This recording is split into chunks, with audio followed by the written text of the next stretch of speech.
Hey there, Truth Seeker. Welcome to our channel and community where we focus on developing the knowledge, understanding, and wisdom to expand your conscious awareness. This is Season 2, Episode 7. For those returning, welcome back, and a massive hello to our new subscribers and listeners. We appreciate you. My name is David Keratin. I am a 13-sign astrologer, indigo warrior, and EDM DJ. Feel free to check out our playlist linked below. My partner, Sana, and I will both narrate this fascinating reading. For disclosure, we subscribe to the Astro app platform.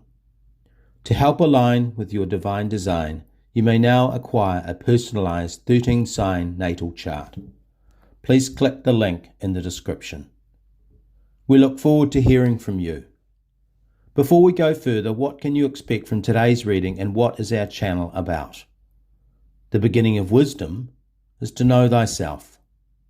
To contribute to this, we explore and interpret the 13-sign astrology system that includes the constellation of Ophiuchus, the frequency of the divine feminine in the Age of Awakening. In the night sky, the southern part of Ophiuchus sits between Scorpius to the west and Sagittarius to the east, whose motifs are the snake bearer and golden eagle. Ophiuchus is situated opposite Orion, the home of Saturn, which represents the institutions and structures we master to escape the matrix.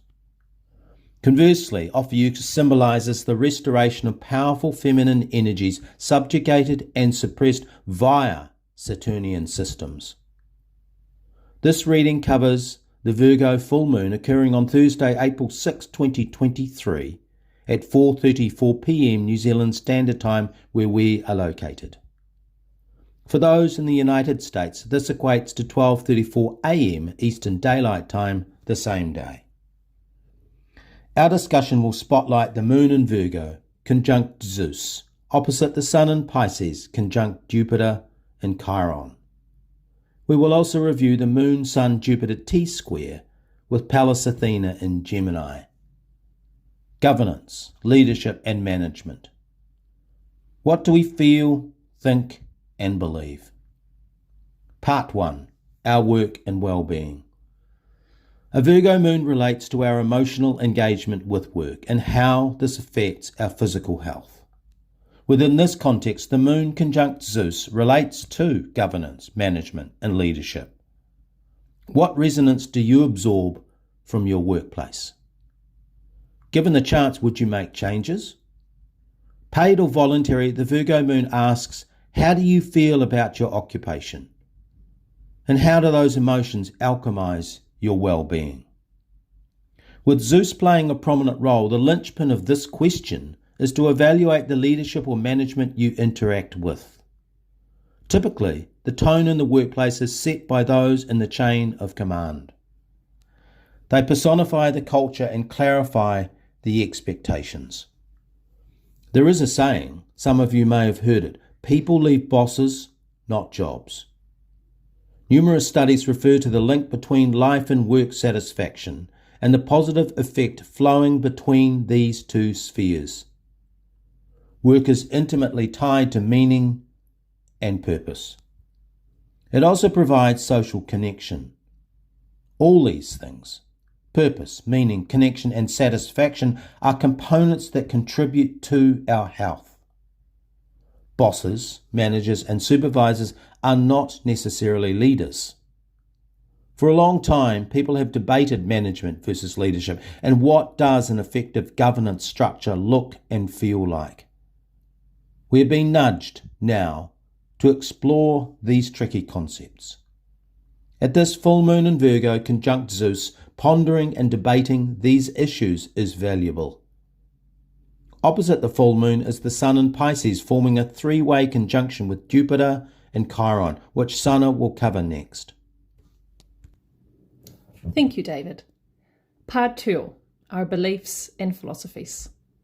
The moon in Virgo conjunct Zeus, for our purposes, refers to the individual.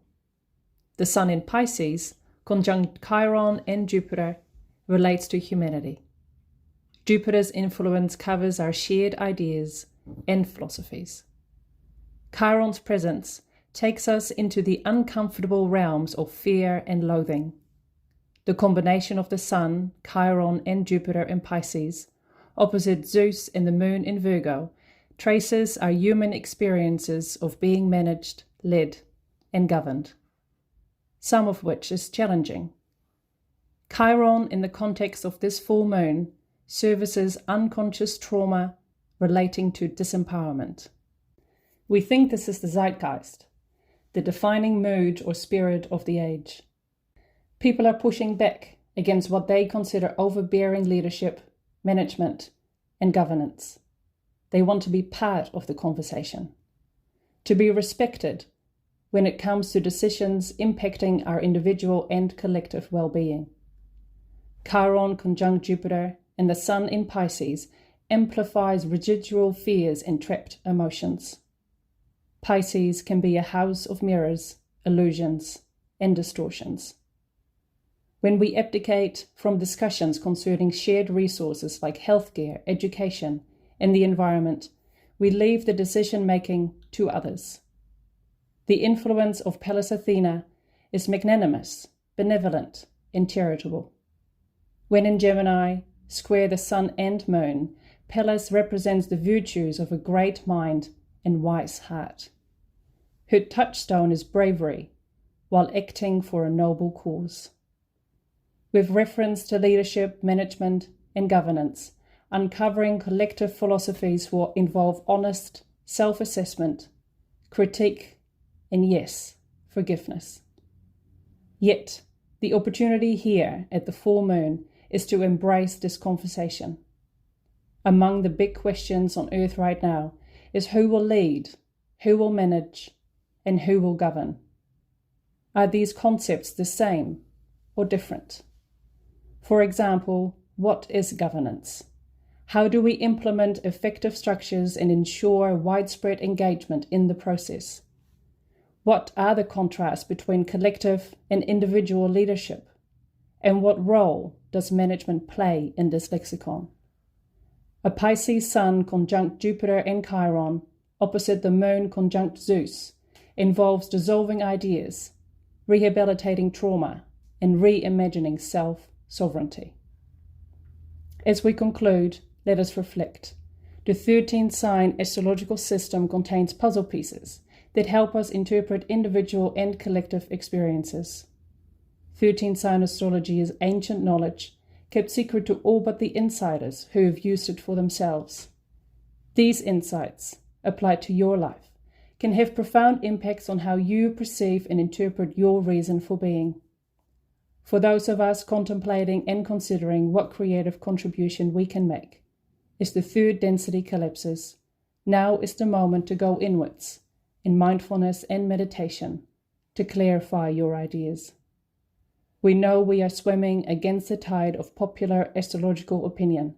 However, this is how we develop character, strength, and resilience. Our full moon is a time of revelation and realization, insight and awareness. Our individual and collective philosophies with respect to management, governance, and leadership are coming to light. Chiron represents our existential fears. When conjunct Jupiter, the archetype of expansion, difficult soul memories of tyrannical rulers can be purged. The Sun is the vibration of confident self-expression. Zeus is the archetype of leadership. He represents the characteristics of collaboration and emotional intelligence. Pallas Athena in Gemini reminds us to be smart and strategic concerning media narratives. Within our communities and nations, debate around management, leadership, and governance is sure to be highly charged. Where Virgo is the details, Pisces is the big picture. Solutions will be found somewhere in the middle. At this full moon, leadership, management, and governance is the paradigm. Will you join the conversation? Thank you for listening. We look forward to your comments. To support our work, you can buy us a coffee via the link below. In the meantime, please like, share, and subscribe. You may also find us on Telegram or Facebook at David Carrington. Namaste. This has been a production of Star Kittens Media. All rights are reserved.